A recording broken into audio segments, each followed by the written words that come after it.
See, I don't know if I want to record, listen to music, watch a podcast, but literally I haven't been able to do this in so long, and I need to explain to you guys the mental and damning stress that I've been going through.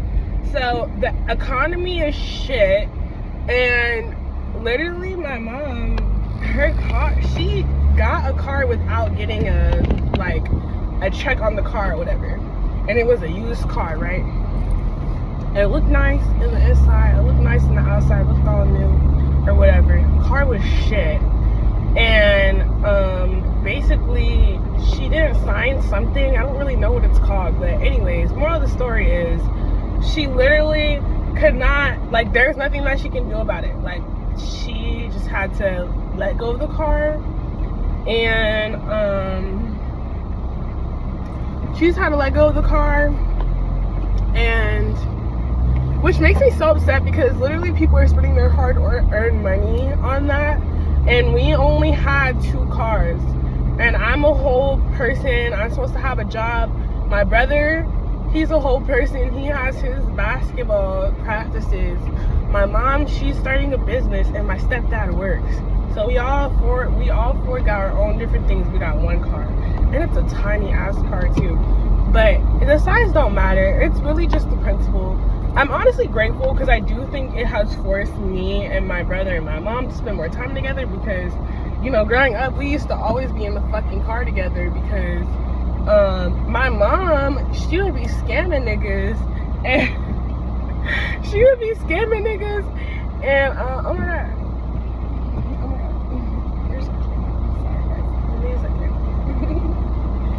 So my mom, she would be scamming niggas, and basically we ended up always going to school 30 to 40 to an hour away from where we lived. So we would always be in the car together driving, and then I got my license.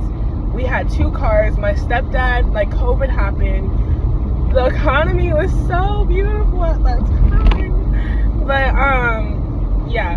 Basically, I was able to use the car. It was literally my car, yo. I had it all the time. I drove to school by myself. I went out by myself, didn't have to worry about it. I get back from college, we just got 1 car. And I had to get a job this summer because, again, the economy is shit. I'm not a freshie anymore. I have to make money some way or another. So I got a job. And I'm picky, couldn't get a job in the area, so I'm working at summer camp, which I'm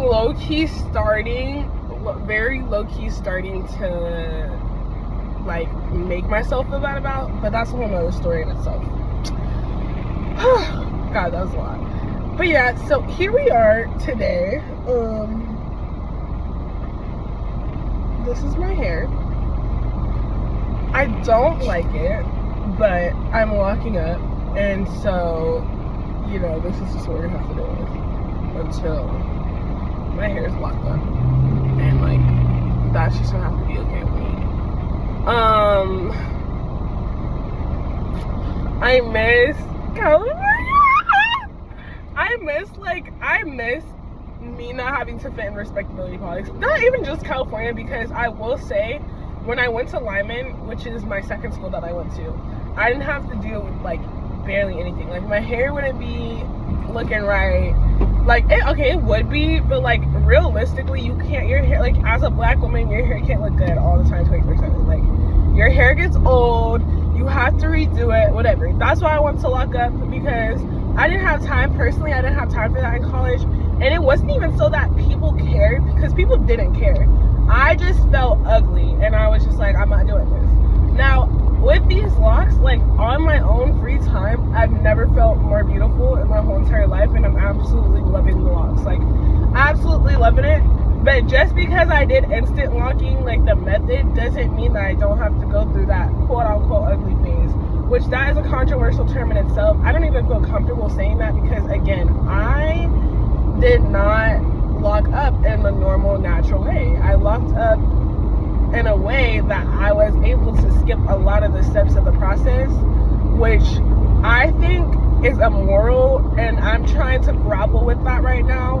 But also, I'm getting my look back because this hairstyle is not, it's not ugly stage of the locks foolproof. My hair still has to go through that whole process that people's hairs goes through within the span of 2 years, and I'm trying to make that process within the span of like a few weeks or like a month or two, which is just not possible. Like, regardless, your hair has to go through process, steps, whatever, and not every phase is gonna be outwardly attractive. I wouldn't even just say to the world, but to me. And I go to the camp that I go to is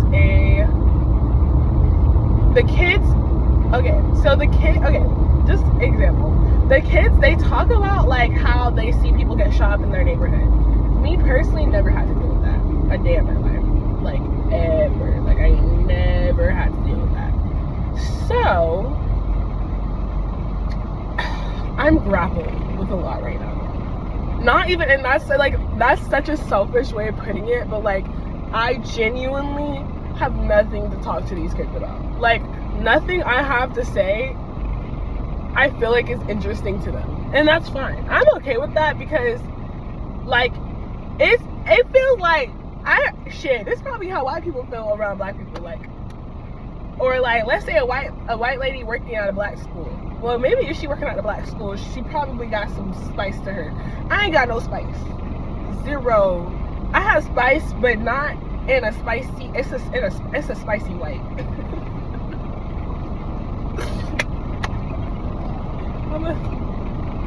Let me eat my breakfast. I'm a spicy white. Get into it. Get into it.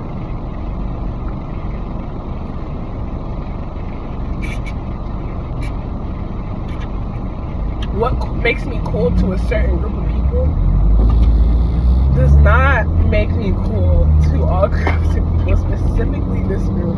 And I'm such I ride for black women. There's so many dark-skinned, pretty girls at this camp, and I have nothing to say to them. Like, no, that's not the connection. There's no connecting in that at this place.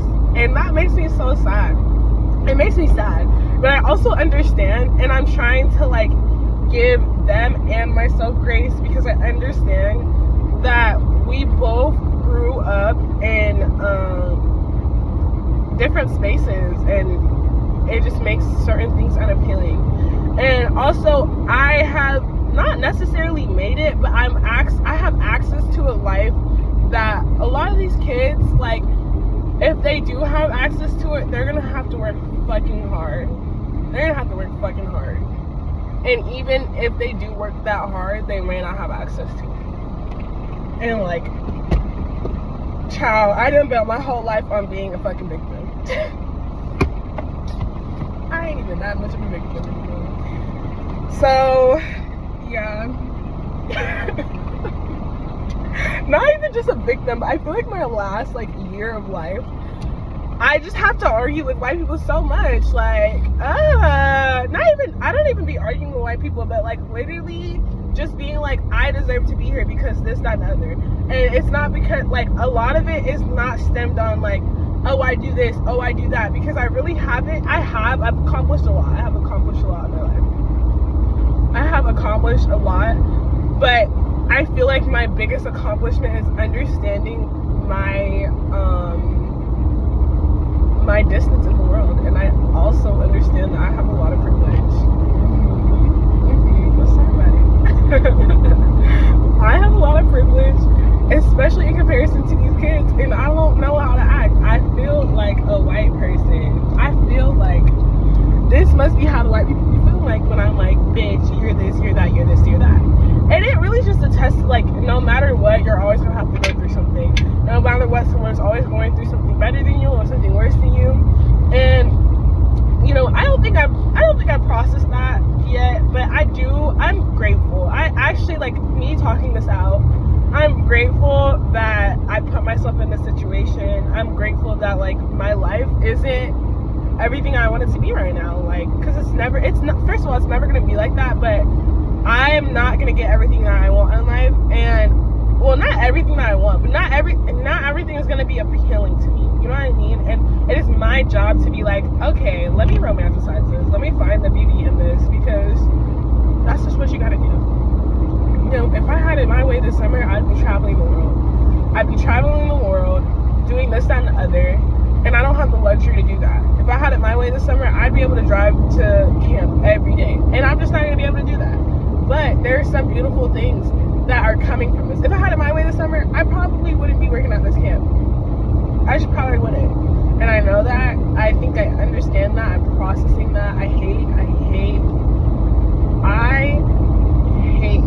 the shirt. I hate that I have to be around people and look like this. Not even that I don't even look bad. I don't even look bad. And I could be uglier, and I'm not. So, gratitude is something. I think that, like, the fact that I don't talk it out as much as I used to, like, I would literally just talk every morning to myself, to the cars, to out loud, or I'd just be high, just something. Like, I would be able to process a lot more. And I was still sad. Like, I was still sad. But, yeah, nothing's gonna be perfect. And so I'm very grateful. I'm so grateful for this. I definitely took being able to drive myself for granted. Like, I took it for granted. Not only did I take it for granted, but, like, I just, like, I'm greedy, I'm selfish, you know? And I'm happy that I'm able to, like, conceptualize it at this age, because even though, like, it could be worse, like, genuinely could be worse. Like, it genuinely could be so much worse, and it also can be so much better. And I can work towards not my financial state in this world, or not what I have, or my privileges. I can focus on just me. Oh my god, this car, what's going on? Like, why are you on slow? Easy, trying to turn. I can just focus. This white Accord is like me, and they're like pissing me off because they keep on getting in front of me. I have a red Accord, but like, they really just speeding through everything. Like, are you late? I'm not late today. I'm actually on time. I'm really grateful about that. This is so nice. Like, I miss being able to just, like, be so recklessly honest with myself out loud in the car. And I can't do that because my mom's in the car. And I think I was harboring some resentment towards her, because also she likes to talk, but she don't like to talk what I like to talk about. I'd be liking to talk about the economic and mental state of the world, because I'm a sensitive being. I literally, like, I can confidently say I'm not on social media anymore, which is kind of crazy, because I'm like a social media girly. Like, people look at me and they're like, oh my god, like, you're halfway TikTok famous. Like, no, I don't think of myself as that, because I don't think I've gotten TikTok fame privileges. I think I do to a certain degree, but oh, I'm speeding.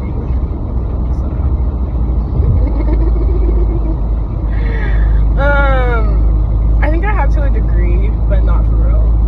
I don't know. I'm not really sure, but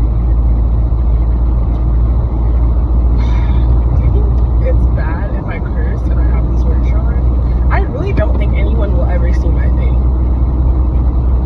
Like, I think I just be posting to the air, and I'm so happy about that. Like, I really do love my little world of social media. I'm so grateful for it. I'm so grateful for it, because it's just like